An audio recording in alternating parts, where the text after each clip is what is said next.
My name is Anna Petrova. I'm 29 years old. Until recently, I had a successful internet marketing business. For 6 years, I practically supported my entire family single-handedly, paying their mortgage, utilities, and everything. I grew up in Ryazan, in a house where money was always available, because my parents were completely inept at managing it. My father, Grigory, now 53, never stayed in one job for more than a year and a half. He'd get a job somewhere, prove himself at first, and then either quit over some perceived slight, or be fired for numerous absences. One thing he never missed was a weekly card game with friends, after which he'd usually return home, cursing his failure. My 1-year-old mother, Katerina, compensated for her unhappiness with relentless shopping. By the time I was in high school, she had a dozen credit cards, almost all maxed out. Her closets groaned with clothes with the price tags still attached. While she complained that we didn't have the money for mine, what are adult responsibilities? She'd say every time, when I dared to question their spending. By the time I was 17, I was working after school at a local grocery store, all the while managing to get straight A's. I understood responsibility better than they ever did. My younger brother, Ivan, now 27, followed in our father's footsteps. He dropped out of technical school after the first semester, declaring that entrepreneurs don't need degrees. My sister, Svetlana, 25, was my mother's sister. Beautiful and charming. She learned early on that daddy's tears and complaints usually got her what she wanted. When things didn't go her way, she would stage a boycott that could last for weeks. I was the anomaly in our family, the only responsible one. I worked every summer and, after graduating, applied for every scholarship available for a year, and was able to enroll in a state university with only minimal loans. I graduated with a degree in business, all while working 3 jobs as a Borisov teacher in the mornings, as a department assistant during the day, and as a waitress on weekends. The summer after graduating, I got a job as a marketer at a local agency. I worked there for 2 years, living very modestly and saving every penny, while my colleagues bought new cars and went on exotic vacations. In the evenings and weekends, I built my own client base by creating websites and managing social media for a small group of clients enough to quit my day job and start my own marketing firm. Within 6 months, I was already earning more than both my parents combined. And that's when the requests began. It all started innocently enough. Mom needed help paying the electricity bill because Adsano had been laid off. Then Dad's car broke down, and they couldn't afford the repairs. I helped out, because that's what family does. Right, during the first year of my business, I probably gave them a fair amount in total. But with my growing income, it was manageable. I even felt a sense of accomplishment in being able to help my family. In the second year, everything changed. My father lost his job again, and they piled up mortgage debt. My mother called me, sobbing into the phone, telling me they could lose the house I grew up in. We've tried everything. Anechka, you're our only hope, she pleaded. I took on their monthly mortgage payment of 10 to 100 rubles, convincing myself it was only a temporary measure. By the 3rd year, the temporary had become permanent. Now I was paying their mortgage, utilities, and car insurance. When Ivan came to me with his Futura idea, I couldn't refuse him. He seemed so passionate, so convinced this was his big breakthrough.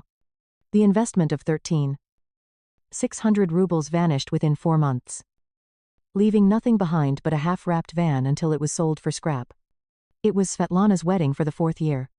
She was engaged to a nice guy who worked in sales, but he couldn't afford the dream wedding she'd been planning since childhood. When my mom called and asked if I could help, I asked for an estimate. The price of 500 rubles made me choke on my morning coffee. That's more than reasonable for a small wedding these days. My mother insisted. I ended up paying for everything, from the venue to the honeymoon at the ball. In our 5th year, my father needed emergency gallbladder surgery.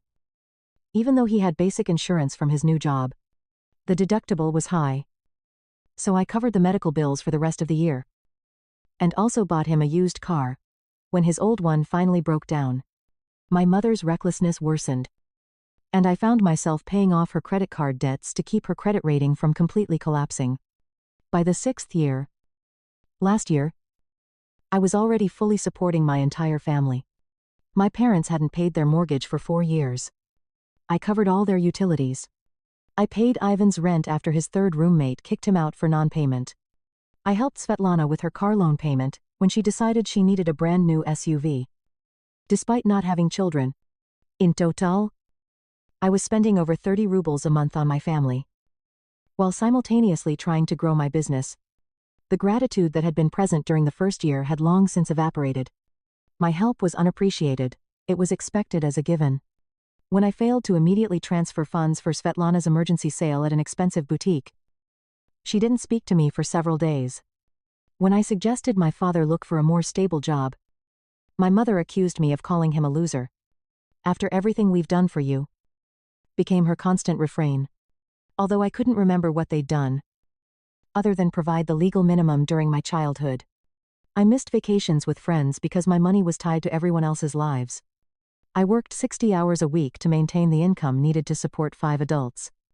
Deep down, I knew it was wrong. But every time I thought about cutting back, I was overcome with guilt. Family takes care of family, my mother used to say, and I believed her, even though the care seemed to be directed only in one direction. At first, I thought it was my phone alarm going off. But the shrill sound was too insistent, too alarming. When I opened the bedroom door, thick black smoke immediately brought me to my knees. My apartment was on the 3rd floor of a converted old mansion. I'd chosen it precisely because the spacious front room was perfect for the house's woodcarver features. Now, those same vintage features turned it into a powder keg. I crawled into the bathroom, wet a towel with water, and covered my face. Through my watery eyes, I saw orange flames flickering under the door leading into the hallway. The fire hadn't started in my apartment. I later learned it had started in the kitchen of my downstairs neighbor, when she'd fallen asleep with oil on the stove. But it was spreading quickly. My escape route was the fire escape outside my bedroom window. I grabbed my laptop bag, stuffed my passport, birth certificate, and the external hard drive where I kept client backups. I pocketed my phone and charger, put on the shoes by the bed, and climbed out onto the metal platform. The night air was cool against my smoke-heated skin. From the fire escape, I watched in horror as flames engulfed the beautiful old building. Neighbors gathered on the lawn below. Some were crying. Others were filming on their phones. Fire trucks arrived with sirens blaring. But it was already clear they couldn't save the building, only prevent the fire from spreading to the neighboring buildings. A firefighter helped me down the last flight of stairs, asking if I was injured beyond mild smoke inhalation and the shock coursing through my body. Physically, I was fine. Emotionally, that was another story. I stood on the sidewalk for hours, wrapped in a Red Cross blanket, watching my home and office burn to the ground. By morning, all that remained was a charred skeleton of blackened wood and collapsed floors. The firefighters confirmed what I already knew. Everything inside was destroyed: my furniture, clothes, family photos, work equipment, paper files. The first blow came when I contacted my insurance company. I had renter's insurance, but it turned out the building's owner hadn't renewed their policy 3 months ago. My coverage was minimal without a rental policy to supplement it. The adjuster estimated that even the limited payout I might receive would take weeks, possibly months, to process. I spent the first 3 nights in a hotel that cost 1,070 rubles per night, an expense I couldn't afford for long. My business, which operated primarily from a home office, was paralyzed without equipment. My savings were depleted by years of family support, and my emergency fund had been depleted after buying my father a car last year. I had about 600 rubles left in my account. Enough, perhaps, for 2 weeks in a hotel and essentials, but not enough for a deposit on a new apartment while maintaining my family's financial needs. My friends Maria and Timur offered me a sofa for a couple of nights. but they were living in a tiny one-room apartment. I gratefully accepted, not wanting to overstay my welcome. By the day after the fire, I was running out of options. And I made a decision that seemed so obvious, I was almost ashamed I hadn't thought of it sooner. After 6 years of supporting my family, paying their mortgage, bills, and so much more, they'll probably help me tide over for a few weeks until I get back on my feet. Her reaction was lukewarm at best. Oh, that's terribly sweet. I'm so sorry to hear that. The sympathy in her voice didn't match the words. You know, our spare room is currently being used as a storage room. And your father isn't feeling well. Now is not the right time. I was stunned. It was not the right time. But I held back. A manicured lawn, a fresh coat of paint, 2 cars in the driveway. All of this was paid for by me. My mother opened the door, barely glancing at me, and remarked, "Anya, you look tired." The contrast between the comfort of this house and my current situation choked me. My father barely tore his gaze from the television I'd bought him for Christmas and threw it down. It felt as if I'd lost a bet. Not everything I owned.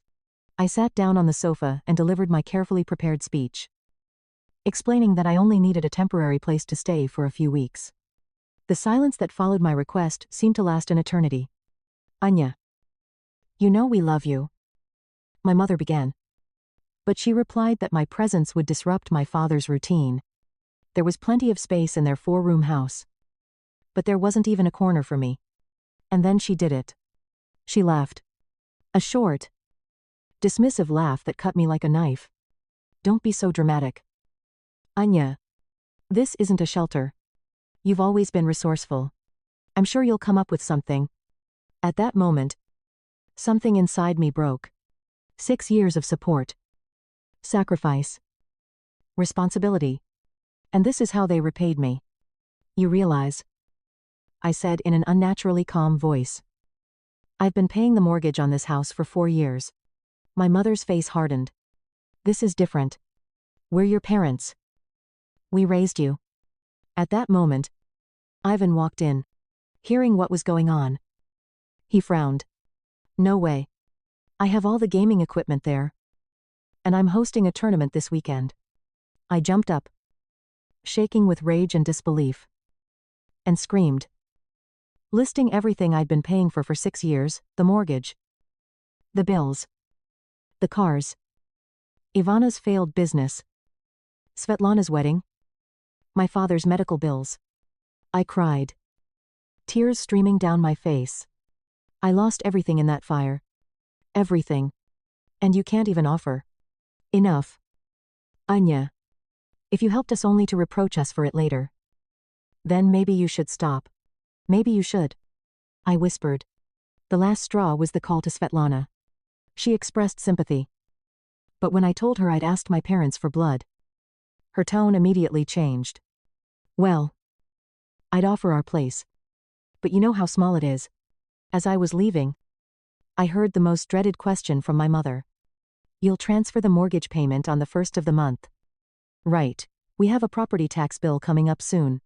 I didn't answer, sitting in the rain in the wet car. I sobbed. In that moment, parked outside the house I was paying for, I realized the devastating truth. For my family, I was an ATM. And ATMs don't need blood.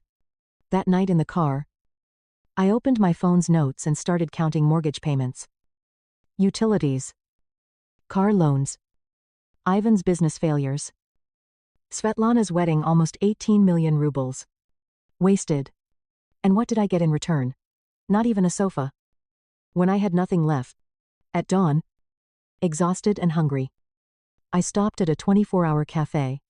The waitress, a woman in her 50s with a name tag that read Raisa, brought me coffee and, after studying my face, asked sympathetically, "Had a rough night?" Surprised by my own frankness, I blurted out my apartment had burned down yesterday. I asked my family for help, but they refused. After everything I'd done for them, Raisa sat down in my booth. "Sometimes Saya is worse than strangers," she said. "My brother did the same to me. I sent him money for years. And then when I needed help, he was suddenly too busy. But you know what, it was the best thing that happened to me. It finally made me put myself first. That brief conversation with a stranger, who showed more compassion than my entire family, was the final push. I paid the bill and drove to the nearest motel, where I rented a room for 2 weeks, using up almost the entire limit of my credit card. In a small room with bland paintings and a polyester bedspread, I opened the door to the house. I listed all my financial ties to my family, my parents' mortgage, utilities, my father's car loan, my mother's credit card payments, Ivan's rent, Svetlana's car insurance. In another column, I outlined the steps to sever each of these ties. A quick internet search revealed that since I wasn't a co-borrower on the mortgage but simply made payments, I had no legal obligation to continue. The same thing applied to utilities and Ivan's rent. The plan was taking shape. I started writing an email to my family. I rewrote it several times, trying to be harsh on myself. But I needed to be clear and firm. The final version read: Mom, Dad, Ivan, and Svetlana.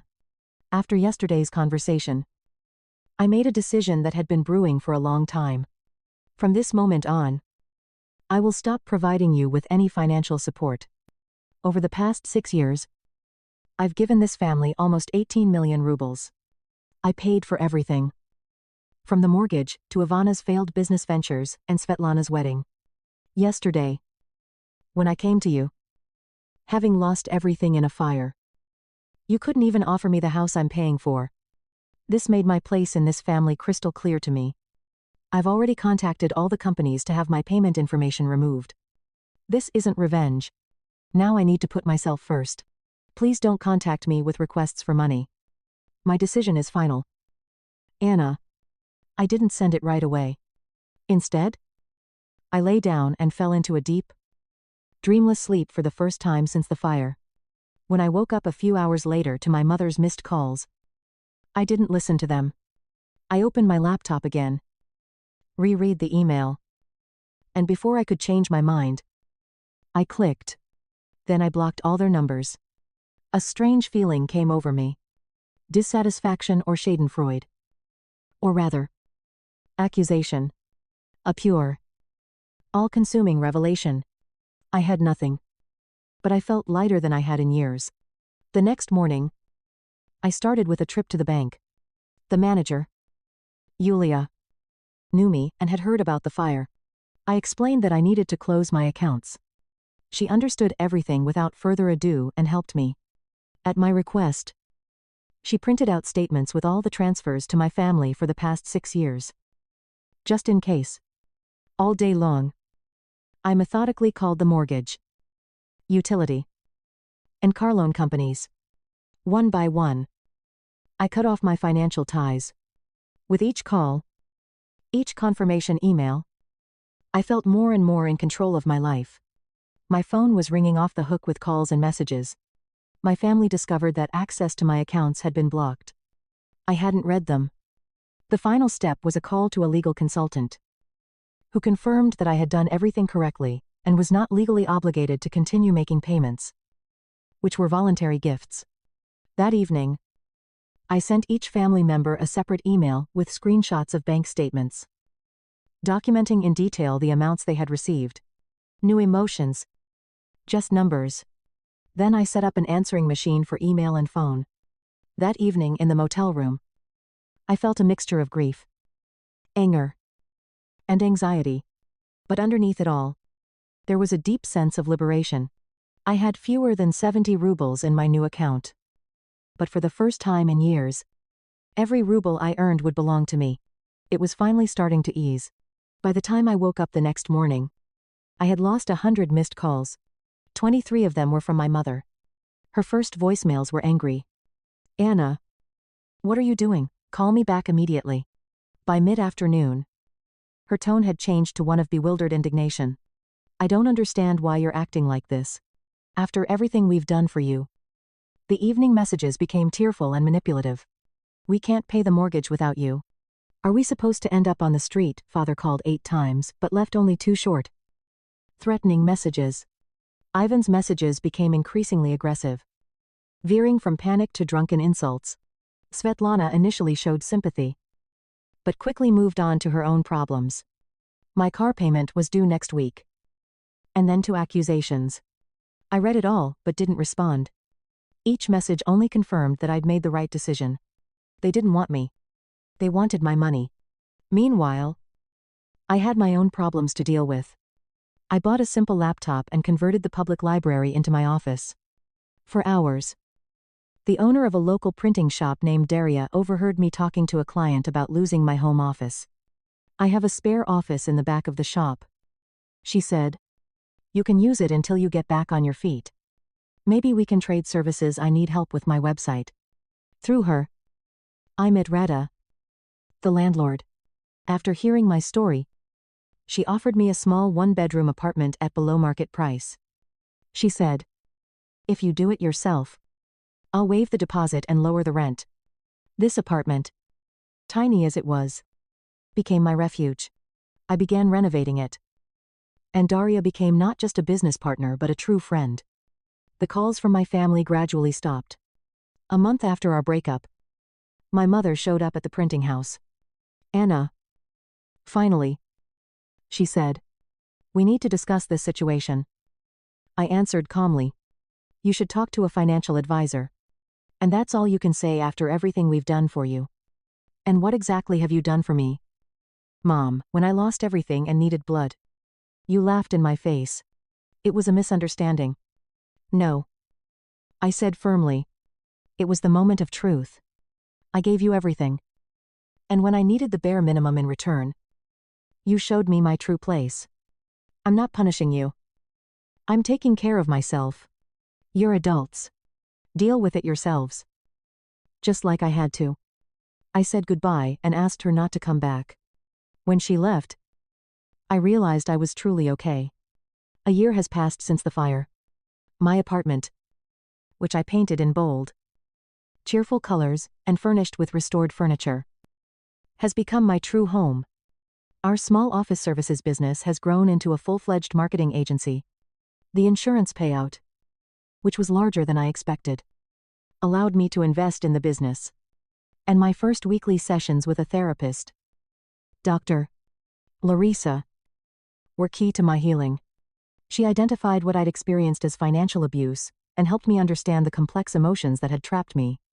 You didn't cause their problems, she often reminded me. And you can't fix them. Gradually, I built a circle of true friends based on shared interests and mutual respect. 6 months ago, I received a letter from my father. He briefly and awkwardly acknowledged their mistakes, wrote that they were learning to stand on their own 2 feet, and that Ivan had been working for 4 months already. A new record. He didn't ask for forgiveness or money. I didn't reply. But I saved the letter. It felt like closing a chapter. I recently introduced Boris, the owner, with compassion, without judgment or suggestion. Sorry for being late. His support was great. A partnership of equals, not a one-way stream of victims. On the anniversary of the fire, I sat on a lookout overlooking the valley. I lost my apartment and possessions, but I gained self-respect, true friendships, and a sense of my own worth. The fire destroyed my home, but it illuminated the truth I needed to see. Sometimes, losing it all is the only thing that matters. Story 2. I ruined my family's life by destroying my college scholarship so their golden kid brother wouldn't seem to be a failure. 20 years later, I'm still dealing with what my own family did to me and what I did to them in response. Even though I never imagined I'd be writing this tale, I may have gone too far for some. Some will claim they were expecting it. I'll let you make that determination. All of this began when I was 17. A senior in high school, with aspirations that were greater than the boundaries of my tiny town. However, you must first understand the dynamics of my family in order to see why what transpired was so heartbreaking. I was raised in a suburban family that seemed to be picture perfect from the outside. Dad was the principal of the high school. We lived in a tidy little home with a white picket fence. and Mom was a third-grade teacher. On the inside. However, my elder brother Jake was the center of attention. I was 2 years younger than Jake. And it was obvious who was the favorite from the moment I was born. Jake was the athletic prodigy. The endearing kid who would continue the family tradition. I was just the intelligent one. Furthermore, intelligence wasn't really valued in my family. Albeit it was great. Every dinner talk revolved around Jake's most recent basketball tournament or football contest. Dad would give Jake a slap on the back and remark, "That's my boy working hard." If he brought home a C+ in chemistry, "That's nice.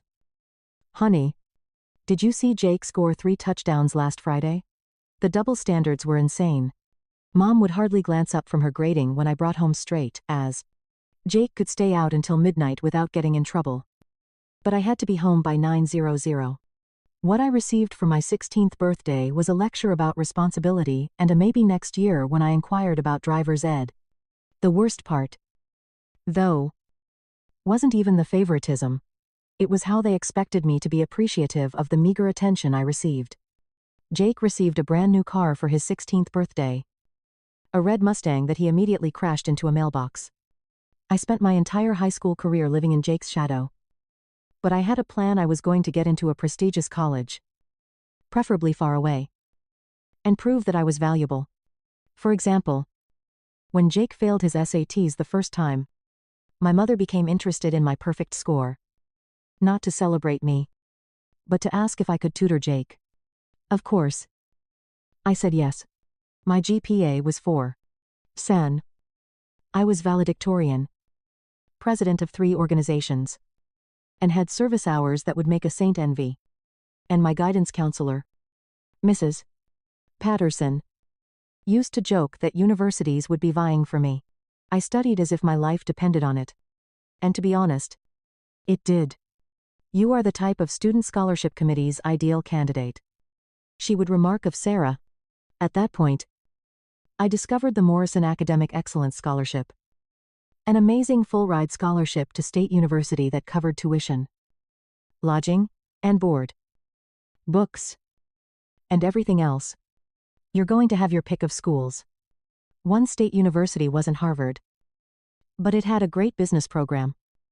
And more importantly, it was 4 hours away from my family, far enough to breathe, yet close enough to visit if I wanted to. The Morrison family had founded it 50 years ago. And they only awarded 1 spot each year to a student from our county. I knew I had a good chance because my statistics were better than anyone else's, I knew. And Mrs. Patterson had been working with me on my application for months. The scholarship was competitive, open to students from 6 different high schools in the county, and was given out based on leadership, academic achievement, and a thorough interview process. The application was due on March 15th of senior year. And I remember that date, like it's etched in my brain. I prepared everything 2 weeks ahead of time. Double-checked every form, essay, and letter of recommendation. And wrote essays that told my story, not about my family dynamics, as that felt too personal, but about my academic journey, my leadership experience, and my future plans. Mrs. After submitting it online, I sent a paper copy as a precaution. Patterson and I waited. The selection process took around 6 weeks, with the top 10 candidates being selected, based on their academic qualifications, and then invited for interviews in late April. The winner would be revealed on May 1st, which coincided well with deadlines for college decisions. As I waited, an odd thing began to happen at home. My parents, who had never been very interested in my academic accomplishments, were rather worried about my future plans.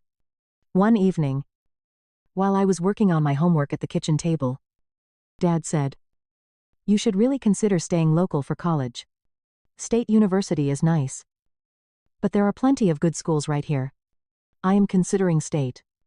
I said, "If I get the Morrison scholarship." Dad and Mom exchanged a look that I couldn't quite read. Another glance between my parents revealed that Mrs. Patterson might be a bit overconfident. "The Morrison scholarship is very competitive," Dad said, "but I think I have a really good chance. What if you don't get it? Then I'll figure something else out."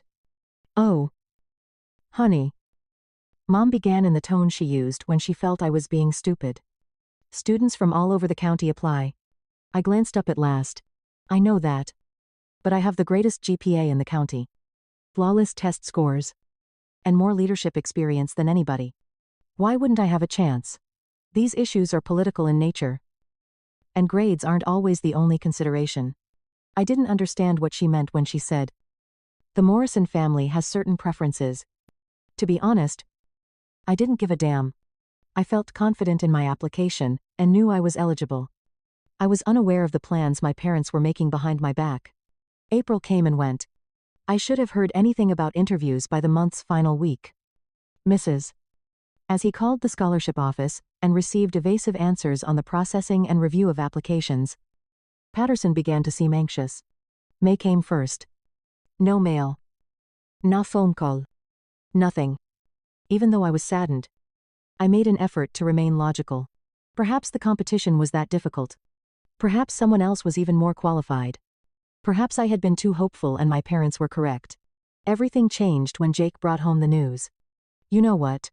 At dinner that evening, he made the announcement with a lottery-winning smile. The Morrison Scholarship was awarded to me. The fork clattered into my plate after slipping out of my grasp. What? The scholarship from Morrison. The whole cost of attending State University.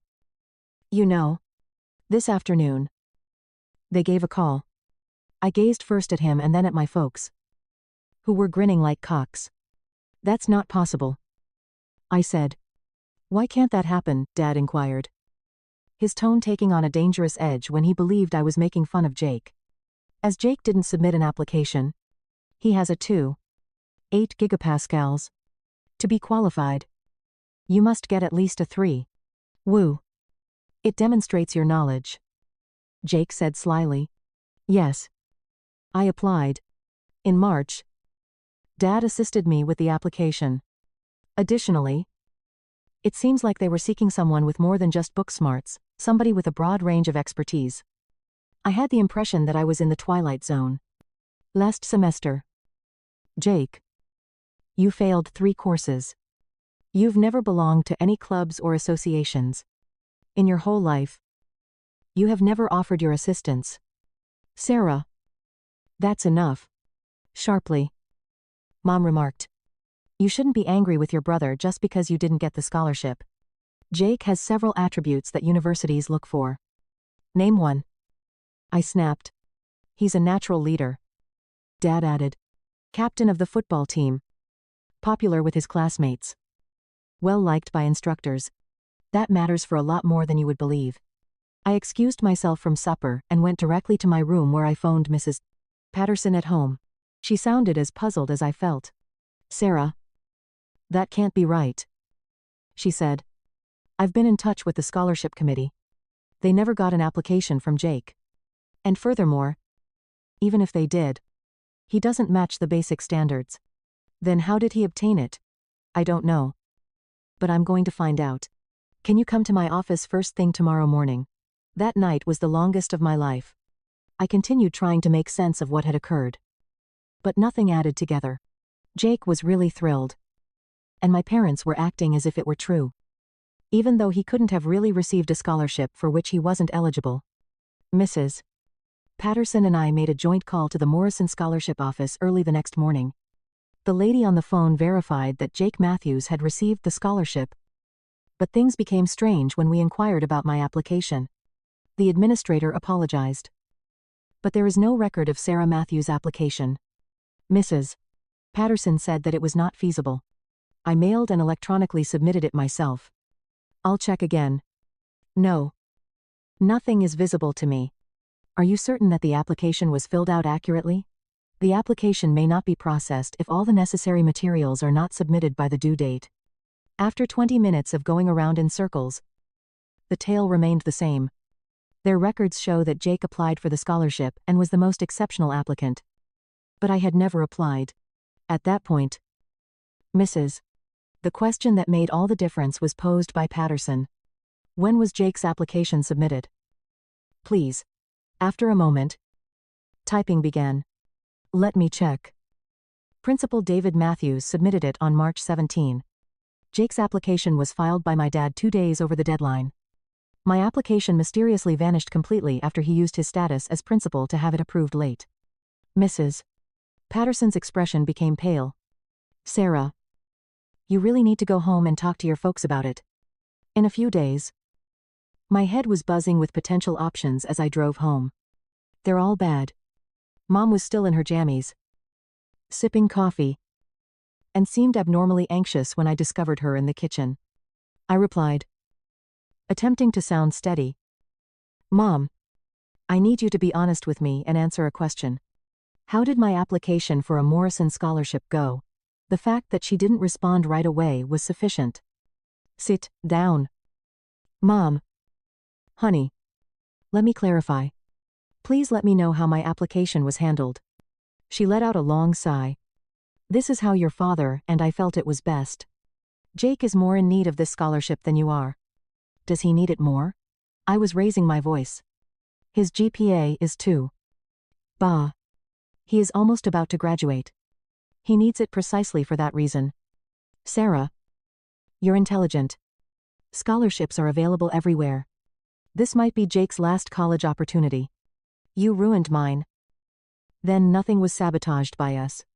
We just rerouted it. One of the members of the selection committee was someone your father knew. He was able to ensure that Jake's application received particular attention. I was having trouble breathing. Sarah. Where's my application, Mom? Where's my application? She got up and went to the kitchen rubbish drawer, where we stored strange items like batteries and twist ties. She gave me a manila envelope after taking everything out. It was my application for a Morrison scholarship. Perfect. Full. And never sent. You stole it. I said to you. I opened the package and took out my application. We borrowed it. We used it as a template for Jake's application. Your essays were so good. We thought. You gave Jake my essays, we adapted them. Changed them to fit his experiences. All those weeks of labor. All those meticulously written articles detailing my objectives, aspirations, and successes. Additionally, they had handed it to Jake after stealing it. How could you harm me like this, Sarah? We did it for the family. Jake is having trouble. Whatever happens, you will be okay. However, Jake. What will he do if he is not accepted to college? We had to keep him from failing. Instead, you caused me to fail. You're not failing. College is still an option for you. Perhaps not State University. However, Mom, my ideal school was State University, and the annual value of the scholarship was $40. Ling ling ling. Now, how am I going to pay for college? Student loans are much like any other. As much as we can. Your father and I will assist. Will you assist? My future was stolen by you and given to Jake. Dad entered at that moment. Still wearing his work clothes. Why is everyone yelling? Mom murmured softly. She discovered out. Dad glanced at me. Then at the app I was holding. You must understand. Sarah. Even though I know you're furious. No. I got up. No. I'm not required to comprehend anything. You were dishonest.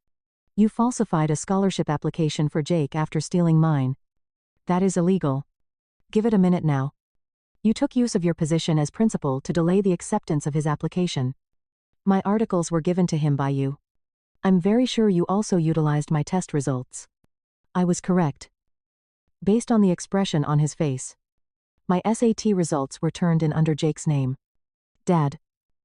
Jesus Christ. Are you aware that this is against the law? He screamed. Slow down your voice. This doesn't need to be heard by the neighbors. The neighbors are not important to me.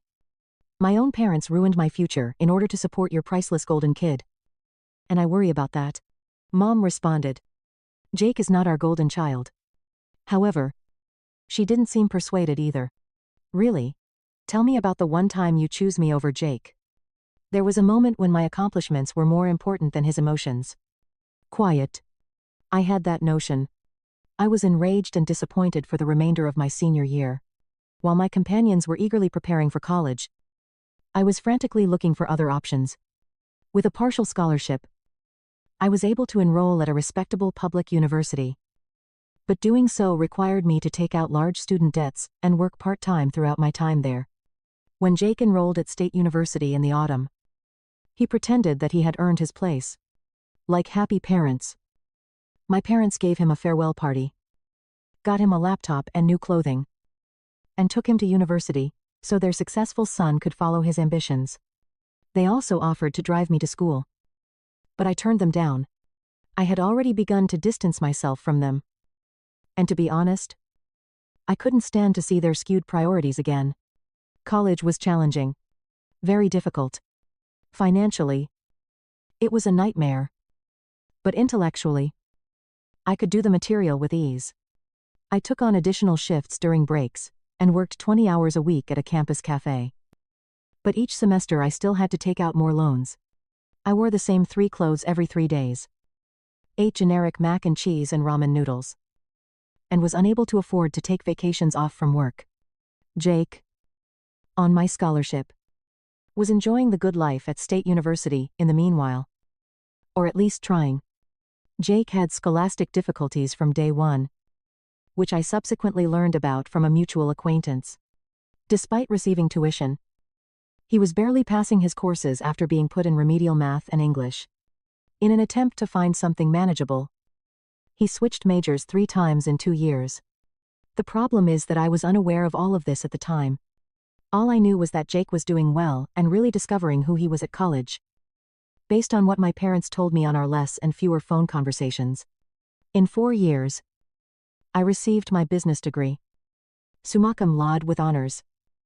And a mountain of debt that seemed like a mortgage. I had some experience from my internships throughout college. And shortly after graduation, I was able to get a respectable position with a consulting business. The next several years were a haze of small apartments, 70-hour work weeks, and gradually repaying my college debts. I devoted as much energy to my profession as I had to my studies in high school. I was determined to show that their treachery hadn't damaged me and that I could succeed without their support. And what do you know, it was successful. I did my job well. Excellent. I had an innate understanding of company strategy, was able to deconstruct complicated issues, and could think of original solutions. I was elevated to senior consultant within 3 years. I became the firm's youngest principal within 5 years. I still didn't spend much time with my family. During short phone conversations and Christmas card exchanges, we engaged in uncomfortable small chat. But that was all. I had created a life for myself apart from them. And to be honest, it made me happy. Until I received the call that altered everything. I believed I was. About 15 years after the scholarship event. It happened on a Tuesday morning in October. I was at my office on the corner. Yes. I was working on a client presentation in my corner office at the time when my assistant knocked on my door. Mrs. Patterson is on the phone for you. Sarah. She claims to have been Mrs. Patterson, your guidance counselor in high school. She had been one of the only grown-ups who had really supported me throughout that terrible period. But I hadn't thought about her in years. I took the phone. Oh my gosh. Sarah. Mrs. Patterson. I love hearing your voice. I have been keeping up with your career. You know, a few years ago, you were highlighted in an article on outstanding graduates in the local paper. I'm very pleased with you. Thank you. That's very nice. How are you? Have you left the high school yet? Well, no. Part of the reason I'm calling is because I retired 5 years ago. I've received an invitation to join the Morrison Scholarship Selection Panel. My heart stopped beating. Morrison Scholarship. After years of not thinking about it, everything suddenly came flooding back. The application that was taken. The treachery. And the way my parents ruined my future in order to support Jake. Are you still there? Sarah e apologize. Morrison Scholarship. Whoa. It reminds me of things. It certainly does. In fact, that's the reason I'm calling. The committee is seeking more members who have a sense of what it's like to put in a lot of effort to succeed. Your name was mentioned as a possible applicant. They want a successful alumnus like you to become active.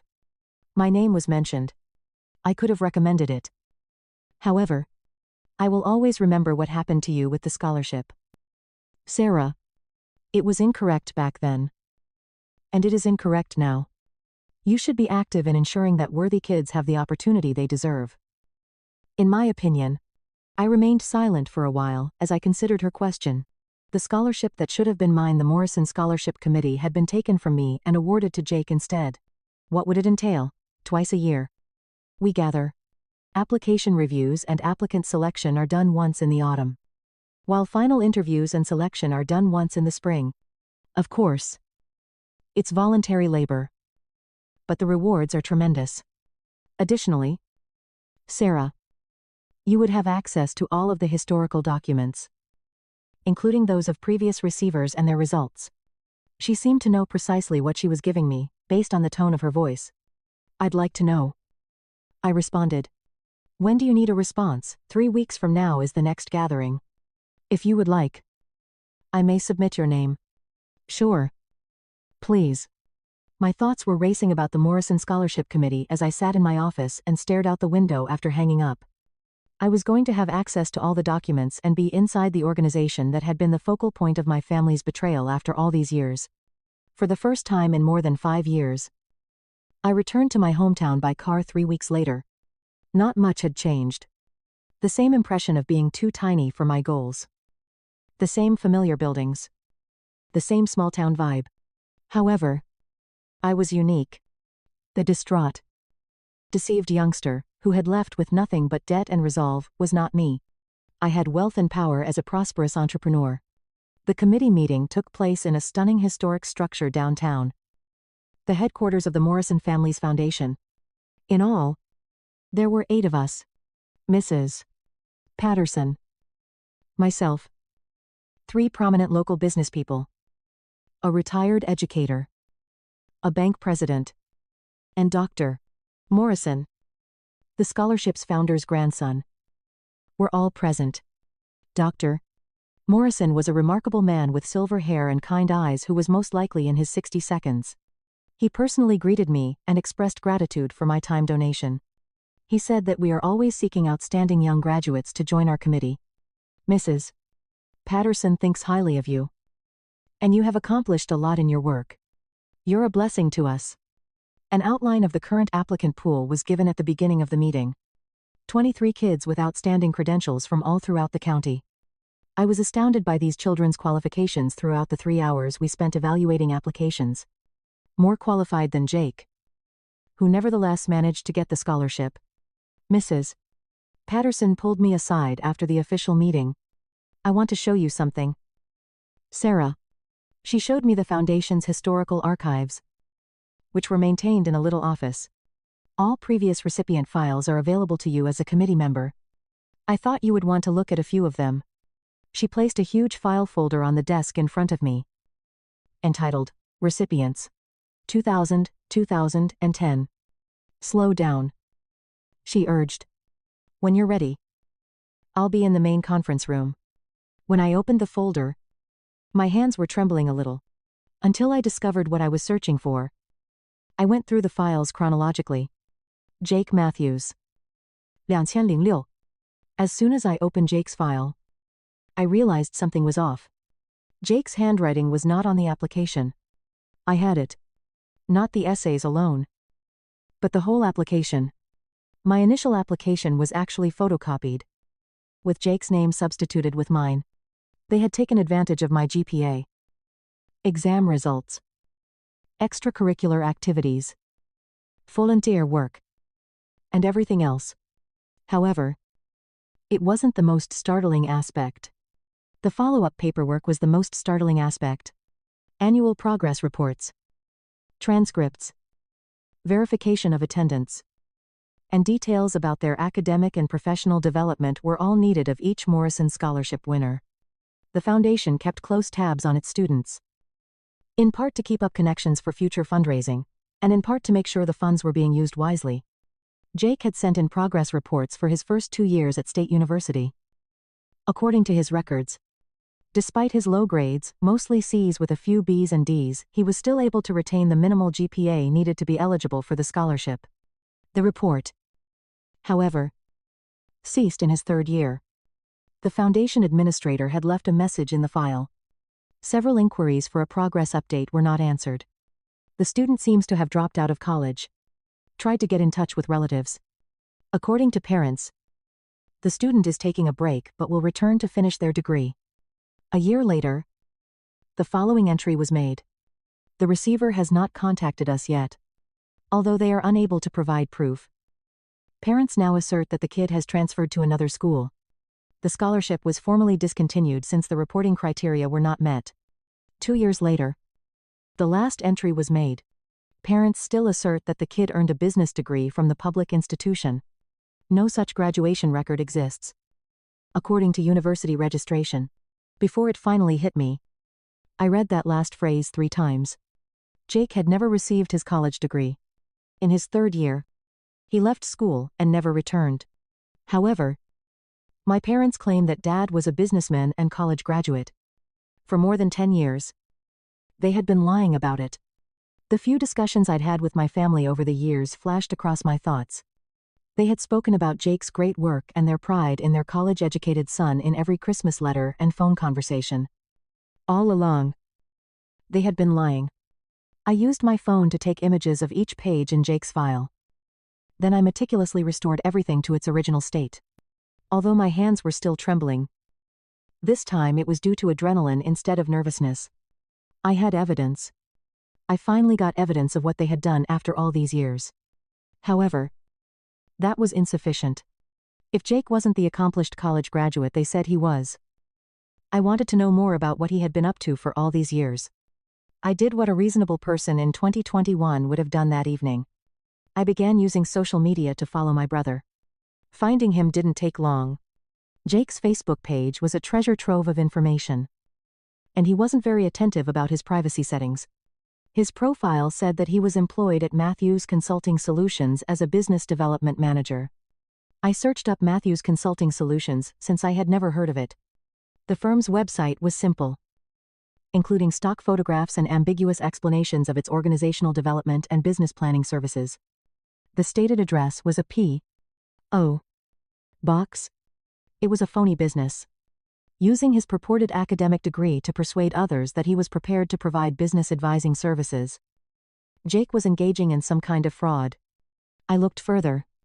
According to Jake's LinkedIn page, he has 15 years of expertise in company development and strategic consulting, as well as a bachelor's degree in business administration from State University. His job history included creative fabrication, non-existent businesses, purposefully ambiguous positions, and accomplishments that were impossible to confirm. His recent involvement, however, was the most intriguing aspect. Jake has been sharing updates about growing his clientele and company on a daily basis. His personal Facebook had images of a new vehicle, a fancy home, and lavish holidays. So it was obvious he was earning a respectable living, all based on a degree from college that he had never obtained. I recognized then that I had more than simply evidence of the first scholarship scam. I have evidence of continuing fraud occurring at the moment. Jake was deceiving customers about his qualifications by utilizing a phony degree to market services for which he lacked the necessary qualifications. Not only is it immoral in the corporate world, but it is also against the law. Over the following 2 weeks, I surreptitiously looked into Jake's financial dealings. I was able to locate a number of his existing customers by using my resources and professional network. Most of them were small company owners who may engage a consultant to assist them expand their firms, but they wouldn't necessarily properly check qualifications. Additionally, I looked into the legal ramifications of degree fraud. It may be accused of wire fraud, mail fraud, or general fraud, with possible fines and jail time depending on the state and the particulars. However, I wasn't yet prepared to act. I felt there was more to learn, and I wanted to know the whole extent of what had transpired. In April, the Morrison Scholarship Committee met for the next time. We were interviewing the last applicants for the scholarship that year. In the best sense of the word, it was déjà vu. 20 years ago, I was defrauded of the opportunity to sit on the other side of the process. The pupils were brilliant, eloquent, driven, and enthusiastic about their futures. Everything I had been when I was 17. all of which Jake had never been. Dr. Morrison drew me aside after the interviews. I hope it's okay to ask. Sarah. But Mrs. Patterson said you may be personally involved with our scholarship program. She appeared to feel that I should hear your tale. Even if she was a little evasive about the specifics. I glanced at Mrs. Patterson across the room, who was obviously listening to our chat while seeming to sort files. She nodded slightly in encouragement. 20 years ago, I was meant to be a Morrison Scholar myself. Dr. Morrison. However, I applied in the wrong place. Instead, the scholarship was awarded to someone else. Misguided. That's a clever way to phrase things. I told him everything. The facts, the stolen application, the falsified paperwork, the deception that had made it possible for an unworthy applicant to get the scholarship, rather than the sentimental elements about family betrayal and dashed hopes. Dr. Morrison listened without interjecting, his face becoming more solemn with every story. What had happened to the other recipient? The foundation's own records show that he never graduated and left after 3 years. Since then, however, he has been utilizing that fictitious degree to run a consultancy firm by pretending to be a college graduate. Do you have any supporting evidence for these claims? I have screenshots of his LinkedIn account, company website, and social media accounts. All of them are claiming a state university degree that he never obtained. Dr. Morrison was silent for a while. What you're describing, Sarah, is significant fraud from both 20 years ago and now. According to what you're telling me, this individual has been lying about his qualifications for commercial gain, in addition to stealing a scholarship that ought to have gone to a deserving applicant. Those are both possibly criminal offenses. I am aware. How would you want to handle it? I thought that was the question. What was it I wanted to do? I had been carrying the hurt of my family's betrayal for 20 years. In spite of their sabotage, I had established a prosperous existence. However, I had never forgotten the price they had charged me. Though $40,000 year would have had a significant impact, the idea behind it was just as important as the money. They had been lying about it ever since they had taken my aspirations and given them to someone who didn't deserve them, couldn't appreciate them, and finally squandered them. I stated I wanted to report it. Everything. The initial deception as well as the continuous degree of deception. Slowly. Dr. Morrison nodded. You will get full assistance from the foundation. What is being done to you is unlawful. And what was done to you was unconscionable. I'll make some phone calls. Lavers, investigators, and official declarations filled the next weeks. Because of what had occurred to me and because it raised doubts about the validity of their whole selection process, the Morrison Foundation took the deception extremely seriously. They hired a private investigator to document Jake's ongoing degree fraud and build a case for prosecution. They also launched an internal investigation into how the original fraud had been possible, which revealed some uncomfortable truths about the influence my father had wielded as a school principal. I had to choose whether to inform my parents of what was going to happen in the meantime. I decided not to alert them. They didn't deserve a heads up after what they'd done to me. Let them find out the same way I'd found out about Jake's scholarship as a complete and devastating surprise. The inquiry proceeded more quickly than I had anticipated. The private investigator was able to confirm that Jake had been misrepresenting his credentials to at least 12 different clients over the past 5 years, resulting in over $200. Null Zoll fraudulent consulting fees. More damaging for my parents. The investigation also revealed that Dad had used his position as principal to manipulate the scholarship process. Not just for Jake, but potentially for other students over the years. After conducting their own inquiry, the school system discovered evidence of unethical behavior, including grade manipulation and questionable college recommendations. Everything fell apart 3 months after I viewed Jake's file for the first time. On a Tuesday morning, Jake was taken into custody at his home and accused with identity theft, mail fraud, and wire fraud.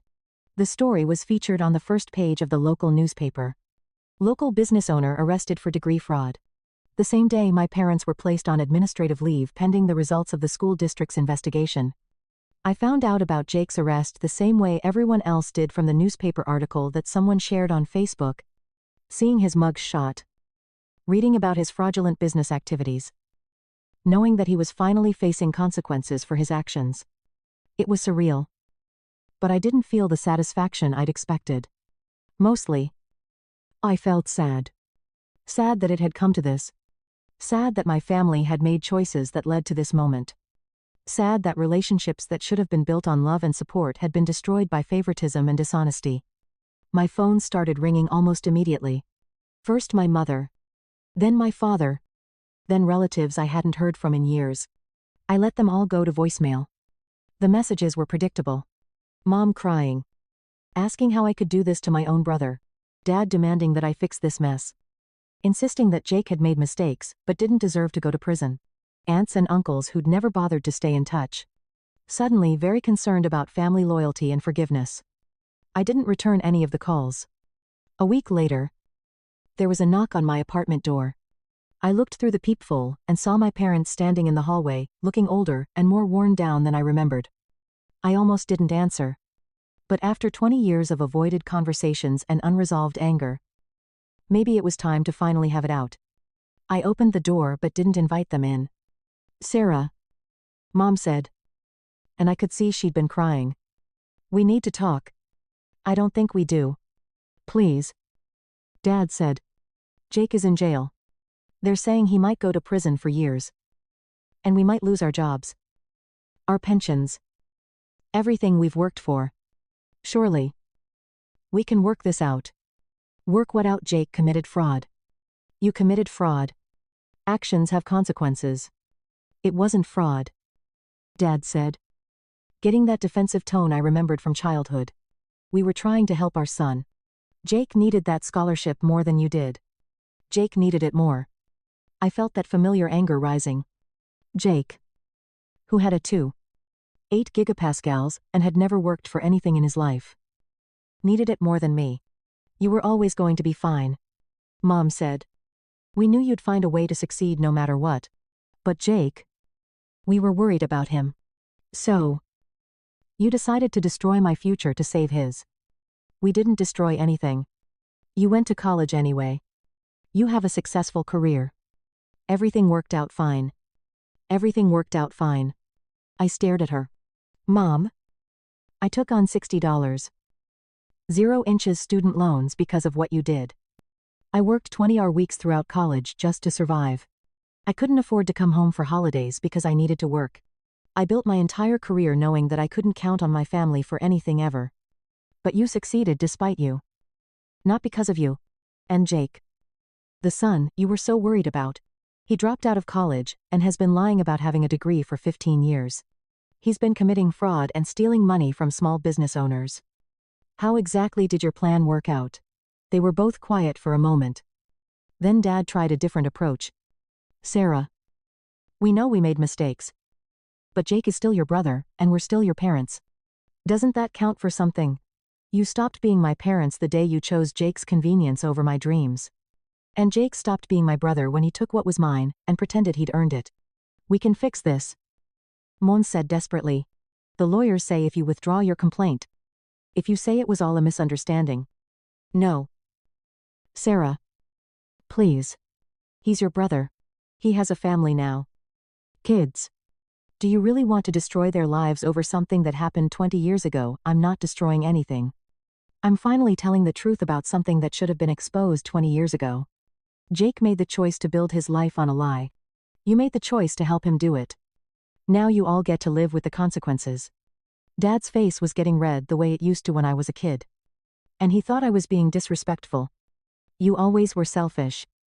You know that always thought you were better than the rest of us. Better than you? No. Dad. I just expected better from you. After they left, I sat in my apartment thinking about family loyalty and forgiveness, and whether I was doing the right thing. Part of me wondered if I should feel guilty about not trying to help Jake. About not caring more about my parents' careers.